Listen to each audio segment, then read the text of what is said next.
பெரும்பாலும் இந்த குருச்சனி சேர்க்கை உள்ளவர்கள் பார்த்தீங்கன்னா எந்த ஒரு கெட்டதுக்கும் துணை போறது இல்லை. இயல்பாகவே அந்த குருச்சனி சேர்க்கை அவர்களை வந்து ஒரு நியாயத்தின் பால் நிற்கிறது தான் அவங்களுடைய இயல்பாகவே வச்சு. ஆனால் குருச்சனி சேர்க்கை உள்ளவர்கள் நிச்சயமாக பணம் சம்பாதிப்பார்கள். ஆனால் பெரும் உழைப்புக்கு அப்புறம் அந்த பணம் சம்பாதிப்பாங்க. ஒரு ஜாதகத்தில் குருச்சனி சேர்க்கை இருக்கா, முதல்ல குழந்தைகள் அவங்களுக்கு அமையறதுலேயே வந்து தாமதம் ஏற்படும். இந்த குருச்சனி சேர்க்கை வந்து பெரும்பாலும் வந்து திருமணத்தை தாமதப்படுத்தும். அந்த குழந்தைய வந்து மட்டம் தட்டுறது, இல்லை உன்னால தான் நான் கஷ்டப்படுறேன்னு சொல்றது, இது வந்து மேற்கொண்டு அந்த கர்மாவை வந்து சேர்க்கும். உங்க கர்மாவை கழிக்கிறதுக்கு தான் அந்த குழந்தை வந்திருக்கு. குரு சனி சேர்க்கை.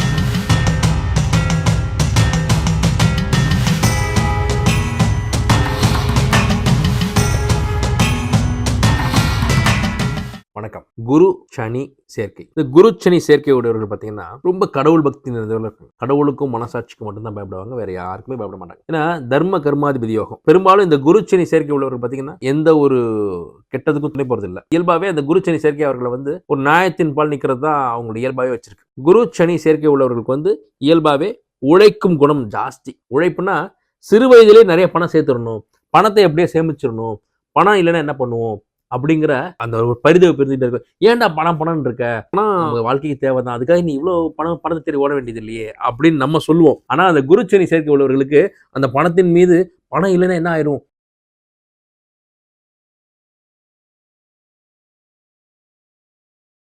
வந்து கர்மகாரகன். அப்ப இந்த சனி போய் குருவோட சேரும் போது அந்த ஜாதகருக்கு ஒரு பதட்டத்தை கொடுத்துக்கிட்டே இருப்பார். பணத்தின் சார்பாக பணம் வரும், இல்லை யாருக்காவது வந்து அவங்க கொடுக்குற மாதிரியே இருக்கும். கமிட்மெண்ட்ஸ் இருந்துகிட்டே இருக்கும். எவ்வளவு சம்பாதிச்சாலும் அந்த பணத்துக்கான கமிட்மெண்ட்ஸும் அப்படி கூடவே இருக்கும். அப்ப எப்போதுமே பணத்துக்காக அவங்க வந்து யோசனை பண்ணிக்கிட்டே இருக்கக்கூடிய, இல்ல பணத்துக்காக ஓடக்கூடிய அமைப்புலயே அந்த ஜாதகம் வந்து அவங்களை வச்சிருக்கும். இது வரமும் அதான், சாபமும் இதுதான். பணம் சம்பாதிக்கிறாங்கன்னா அவங்க பணம் சம்பாதிப்பாங்க, ஆனா அந்த பணத்துக்கான கமிட்மெண்ட்ஸும் கூடவே இருக்கும். இவர்கள் வந்து எப்படியாவது நம்ம நிறைய பணம் சம்பாதிச்சிடணும், பணக்காரனா இருக்கணும் அப்படிங்கிற எண்ணம் மற்ற ஜாதகர்களை விட இவங்கள்ட்ட ரொம்ப அதிகமா இருக்கும். ஏன்னா குருவோடு சேர்ந்த அந்த சனி வந்து அவங்களுக்கு அந்த எண்ணத்தை கொடுத்துரும். உழைக்க வச்சுக்கிட்டே இருக்கும். சனி வந்து எங்க இருக்காரோ அங்க வந்து உழைக்க வைப்பாரு, உழைப்புக்கான ஊதியத்தையும் கொடுத்துருவார். ஏன்னா குருவோட சனி இருக்கார். ஆனா இவங்களுக்கு வாழ்க்கையின் பிற்பகுதியில் கொஞ்சம் டிலேடா தான் வந்து அவங்களுக்கு அந்த பணம் சம்பாதிக்கக்கூடிய அமைப்பை கொடுத்துருது அந்த அந்த ஜாதகம். ஏன்னா சனின்னு மந்தக்காரகன், கொஞ்சம் டிலே பண்ணுவார் அந்த பணம் வந்து அவங்களுக்கு வந்து கையில புரள்றது. ஆனா குரு சனி சேர்க்கை உள்ளவர்கள் நிச்சயமாக பணம் சம்பாதிப்பார்கள். ஆனா பெரும் உழைப்புக்கு அப்புறம் அந்த பணம் சம்பாதிப்பாங்க. பணம் சம்பாதிக்க உழைப்பு தேவைதான். பட் சிலருக்கு வந்து பணம் வந்து யார் மூலமாவது வரும், அந்த பணத்தின் மூலமா கிடைக்க வேண்டிய சௌகரியத்தை அனுபவிச்சுட்டு இருப்பாங்க. இவங்களுக்கு அப்படி இல்லை. இவங்க தானும் சம்பாதித்து தன் குடும்பத்துக்கும் சேர்த்து சம்பாதிக்கக்கூடிய குடும்பத்துடைய பில்லர்ஸா தான் இருக்காங்க. உங்க ஜாதகத்துல குரு சனி சேர்க்கையோ, குரு சனியோட பார்வையோ, குரு வந்து சனியோடைய வீட்லயோ, இந்த மாதிரி உங்களுக்கு வந்து இந்த குரு சனியோட அமைப்பு இருக்கும்போது நீங்க கண்டிப்பா நீங்க இதை ரிலேட் பண்ணிக்க முடியும். நமக்கு நாம சம்பாரிச்சுக்கிறத தாண்டி இந்த குரு சனி சேர்க்கை உள்ளவர்கள் தன் குடும்பத்துக்கும் ஒரு பில்லரா உறுதுணையா தூணா இருக்காங்க. மற்ற அந்த குடும்பத்து நபர்களுக்கும் சேர்த்து ஓடக்கூடிய, சேர்த்து சம்பாதிக்கக்கூடிய ஒரு அமைப்புல வருவாங்க. அதுதான் அவங்க ஜாதகத்துடைய அந்த கர்மாவே. ஆனா அதை அவங்க விரும்புவாங்க. நம்ம சம்பாரிச்சு வீட்டுக்கு கொடுத்து அதை நம்ம அண்ணன் தம்பி, நம்ம அக்கா தங்கச்சி, நம்ம அம்மா அப்பா இவங்க எல்லாமே வந்து அதை அனுபவிக்கிறாங்க அப்படிங்கிறத பார்க்கறதுல அவங்க சந்தோஷமே.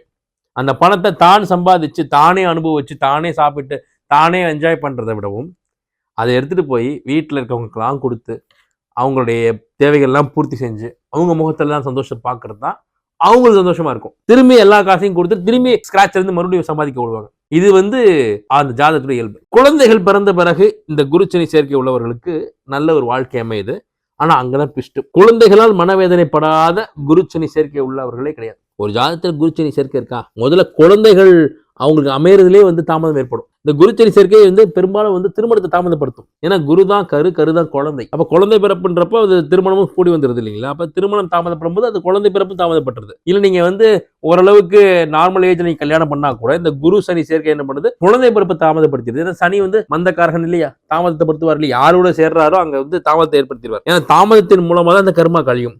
அப்ப ஒரு விஷயம் கிடைக்க தாமதப்படும் போதுதான் அதோட மதிப்பு அதிகமாகும். அது வந்து கிடைச்சிராதா அப்படின்னு தவம் கிடைக்க வைக்கும். அப்போ அதோட அருமையும் உங்களுக்கு தெரியும். அது தாமதப்பட மனவேதனை ஏற்படும். அப்ப குழந்தை பிறப்பால், இல்ல குழந்தை இல்லையேங்கிற கவலை, இல்ல குழந்தை இருந்தும் குழந்தையால் மனவேதனை. ரொம்ப சிம்பிளா குருச்சனி சேர்க்கையோட குழந்தைகள் பாத்தீங்கன்னா கொஞ்சம் படிப்புல மந்தமா இருப்பாங்க, இல்ல அவங்களோட ஆரோக்கியத்துல ஒரு மந்த நிலை இருக்கும், இல்ல இவங்க சொல் பேச்சு அவங்க கேட்கறது இல்ல, இப்படி குழந்தைய நினைச்சிட்டே இருப்பாங்க. இவர் ஆல்ரெடி பணம் சம்பாதிக்க ஓடிக்கிட்டு இருக்கக்கூடிய ஜாதகம். மேற்கொண்டு அவங்க மனதுல வந்து ஆறாத காயமா இந்த குழந்தைகளுடைய மனவேதனை இருக்கு. அப்போ ஒரு குருச்சனி சேர்க்கை உள்ளவர்கள் வந்து குழந்தையால் மனவேதனை படும் போது அது அவங்களுடைய கர்மா, இல்ல அவங்களுடைய ஜாதகத்தில் இருக்கக்கூடிய அமைப்பு தான் அந்த மனவேதனை கொடுக்குதுன்றதை உணர்றாங்க இல்லையா. அந்த உணரும் நொடியில இருந்தால் அதுக்கான தீர்வு கிடைக்க ஆரம்பிக்கும். இதை உணராம அந்த குழந்தை இவங்க திருப்பி காயப்படுத்துறது, இவங்க திட்டுறது, இவங்க அடிக்கிறது, அந்த குழந்தைய வந்து மட்டம் தட்டுறது, இல்லை உன்னாலதான் நான் கஷ்டப்படுறேன்னு சொல்றது, இது வந்து மேற்கொண்டு மேற்கொண்டு அந்த கர்மாவை வந்து சேர்க்கும். உங்க கர்மாவை கழிக்கிறதுக்கு தான் அந்த குழந்தை வந்திருக்கு. குரு சனி சேர்க்கை.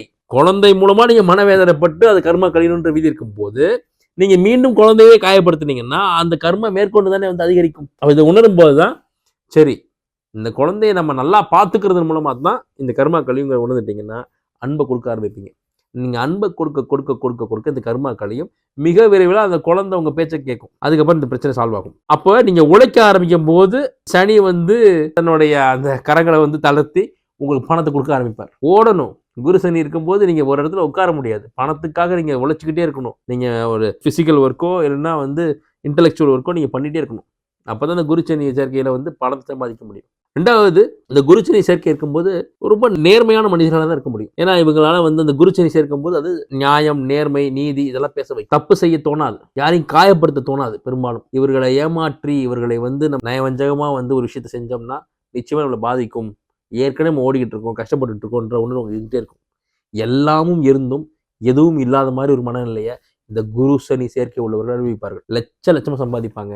ஆனால் அதன் மூலமாக அவங்க அனுபவிக்கிறதுன்றது ரொம்ப கம்மியாக இருக்கும். அவர்களை சார்ந்தவர்கள் தான் என்ஜாய் பண்ணிட்டு இருப்பாங்க. ஆனாலும் அதுலேருந்து அவங்க வந்து மீற மாட்டாங்க, திருப்பி அவங்களுக்காக உழைப்பாங்க. இந்த மாதிரி குருச்சனி சேர்க்கை உள்ளவர்கள் இன்னும் சிறப்பான ஒரு பலன் அடைகிறதுக்கும் அவர்களுடைய பணத்தை, அவங்க சம்பாதிச்ச பணத்தை அதன் மூலமாக அவங்க நல்ல ஒரு சௌகரியமான வாழ்க்கையை வாழ்கிறதுக்கும், அவர்கள் குழந்தைகள் நல்ல விதமாக அடுத்தடுத்த கட்டத்துக்கு போகிறதுக்கும் அவங்க வழிபட வேண்டிய மிக முக்கியமான தெய்வம் கிருஷ்ணரும் மதுரை மீனாட்சியும். வியாழக்கிழமை அல்லது ஒரு சனிக்கிழமை அன்னைக்கு இந்த கிருஷ்ணர் வழிபாடோ இல்லை மதுரை மீனாட்சியோ வழிபடும் போது மிகப்பெரிய மாற்றங்கள் ஏற்படும். நிச்சயமான 100% வெற்றி அவங்களுக்கு கிடைக்கும். குருச்சனி சேர்க்கை மிக நல்ல சேர்க்கை. அது மதுரை மீனாட்சி அருளால் அவங்களுக்கு எல்லா வளமும் கிடைக்கும். நன்றி.